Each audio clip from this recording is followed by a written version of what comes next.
This spring, I punched one of my Missouri turkey tags during opening day.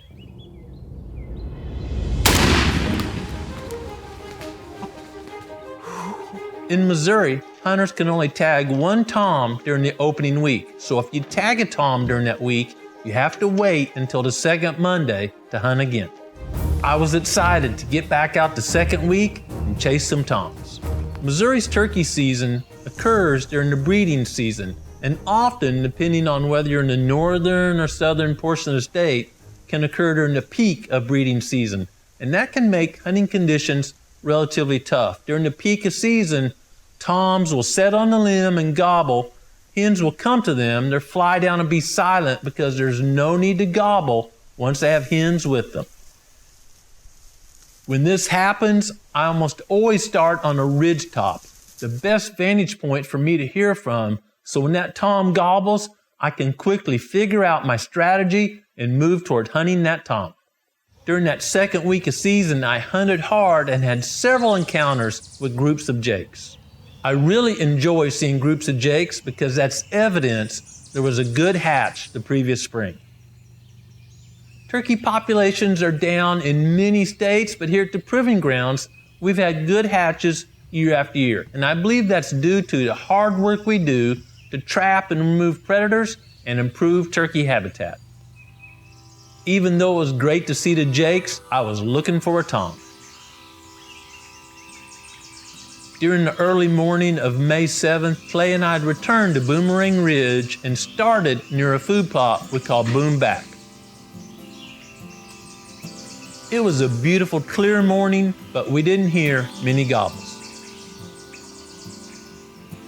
We heard one gobble across the holler where I tagged the tom during opening day, but decided we'd wait and see if one fired off a bit closer. We remained at Boom Back until we heard a tom and a hen just down the hill from us, and they were moving south.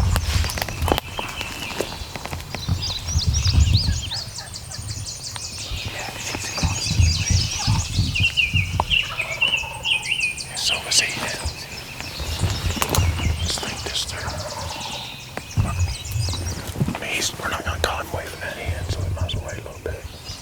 Ideally, since he's finished with that hen, we're going to start calling. We decided to cut around them and go south and see if we could call that tom in. Clay and I started about a half a mile away on the ridge to the north of us and heard a tom over here. He was actually closer and heard a hen on this ridge. We could just listen as that tom went to the hen. We didn't even call. Since we don't know exactly where they are now, we're set up here. We gotta listen a little bit. Probably call after a while, try to bring the tom in here.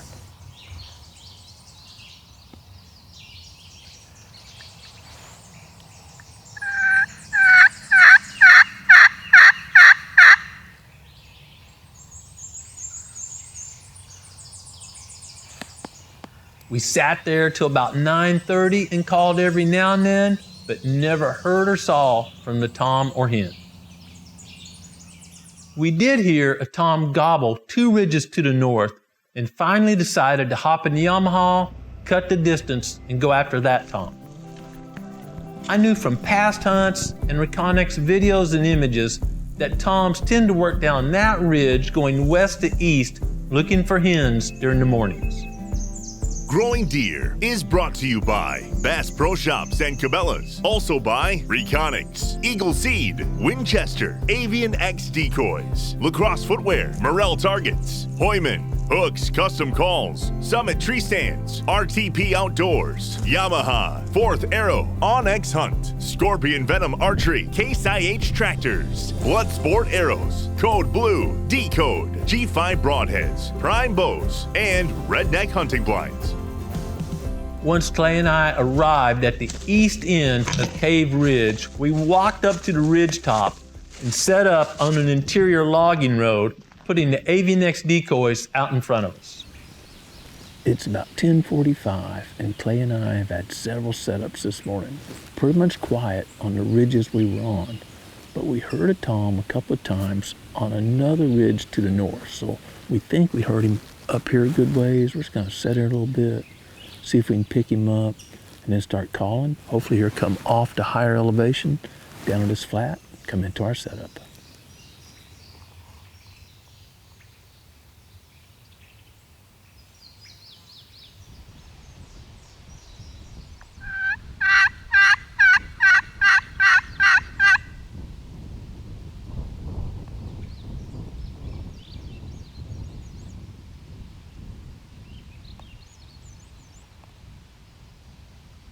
After sitting there about 45 minutes and not hearing the gobble, I spotted a head coming through the brush.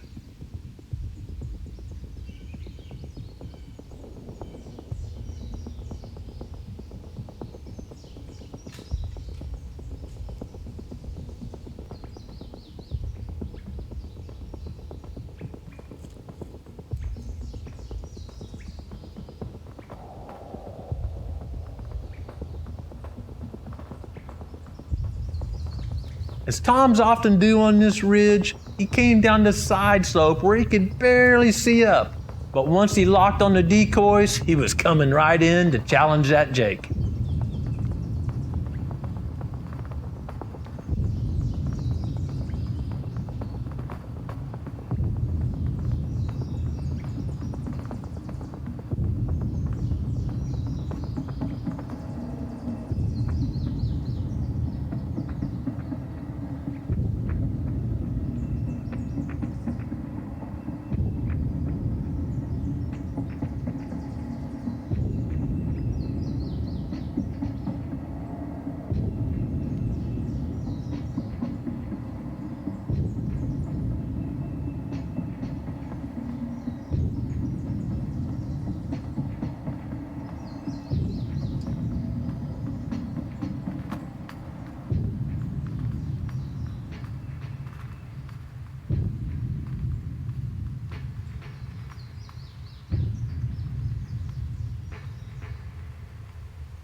Are you kidding me, Grant?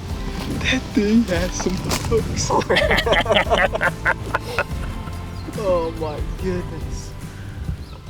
Man, Clay and I have just, there's a few days of Missouri season left, but we've had an incredible year starting in Florida and working around. Just had a text a little while ago that Daniel just tagged a tom, so just an incredible spring. But this particular hunt, Clay and I actually started on the ridges way back behind us, and Clay walked out on a point over this way and threw out a big old call over here on the Redeemer and struck a bird way over here and said, it's right all the way around. So we hopped in Yamaha and went all the way down the creek, all the way around, and then parked and walked up the point of this ridge. And I did a little calling, Clay did a little calling, really slow. And we're sitting here and I'm looking, and Clay saw the red head come over the slope right there, and I was ready, and I just watching the show. He wasn't gonna make it out here at that point, but I wanted to watch it, and he come in. Sure enough, you see him looking all bowed up. Oh yeah. Long story to say, what a thrilling hunt, man. He come in, that was a mature bird, and looked at the hen a little bit, but looked at that, the Jake, folks. The magic of our season's been just putting the hen there. The tom wants to stay off and make the hen come to him. But when you put the Jake and hen together and create that competition, and the magic to the avian system is it's so lifelike, but it's a real subordinate looking Jake. And those toms just come in and say, I'm gonna whip. And you see him jump up and put that spur down on there? That was slow motion in my mind, man. He jumps up and goes, bam! Yeah. And then he kind of turned around. Again, I had that shot, and then he turned again. I said, there's not gonna be pellets in the breast on that one. And boom. We're blessed with the great hunt, fresh meat for the family, and memories, man. Clay and I have had a lot of memories this spring. That was awesome. Yeah, Clay tagged one the other day in Missouri by himself, and we both tagged a couple down in Florida, and a lot of other people tagging. Good habitat work, folks. You look here, look I'm sure it's probably showing right behind me. We just burnt this. There's, Clay and I, when we first sat down, I started like, there's all kind of browse in here and all kind of goodies coming up, and obviously ideal turkey habitat. Before we burn this, of course, it's just brown leaves. It's just covered with leaves. So habitat management, people wonder, Grant, why are you so into habitat management? Because, man, I'm a hunter. I mean, I'm driven to hunt. I've been getting up at early for a long time, since we started in Florida. A few days off course.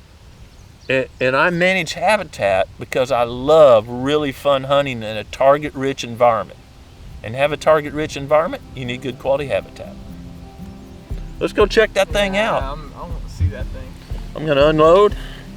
Text Daniel.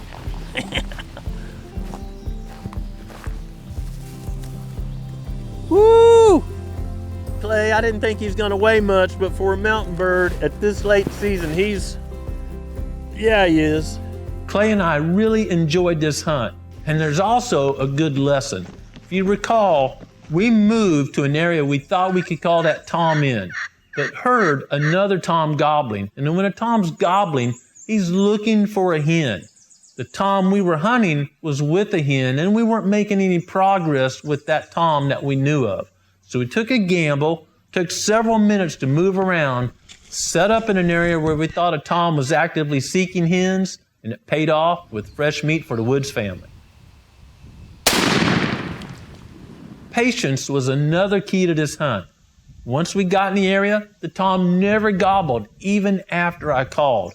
But we sat there quietly, and sure enough, that mature tom come in looking for the hen. When toms are with hens, they're probably not gobbling much and won't be responsive to calls. Research studies have shown that toms in an area where there's a lot of hunting pressure, a lot of calling, tend to not gobble as much. So no matter whether you're hunting on public or private land, if it's late in the season and there's been a lot of calling, that's another time you need to be patient and wait for those silent toms to approach. If you're hunting in areas where there's significant elevation changes and you don't have a tom patterned, it's often best to start on the ridgetop. You can hear much farther, cover more ground on the ridgetop, and then plan your strategy if you locate a tom. We will celebrate Memorial Day soon, and it's so important to make sure your family knows it's much more than just an extra day off work. Memorial Day was set up to honor those that had fallen and given their life to protect the freedoms of our nation. This Memorial Day, join the Woods family. Take some time to sit down together and talk about the tremendous sacrifices and the blessings we now have to live in a free nation. Typically, the weather's warm enough that we're planting food plots while we're turkey hunting, but this year it's been so cold and wet, Missouri's turkey season has ended, and we've yet to plant the first plot except for broadcasting some clover. Turkey season's closed now, and I'm hoping it will warm up enough this week for us to start planting, and I look forward to sharing some of those tips and techniques with you. It's important to sit still and be quiet during turkey season, but it's much more important for our lives that we find some time every day to be quiet and listen to what the Creator is saying to us. Thanks for watching Growing Deer. Sometimes you just want to, it seems, like we're not killing time. We edit down to short. I don't even know if this makes it in there, but you just want to sit here and enjoy it. You work so hard for these moments. You just want to kind of let it soak in. Let's see, I wonder how many stairs I've climbed this morning on the, probably not that many, but I don't have that showing. 2.6 miles so far this morning. And I didn't go jogging before we went hunting, so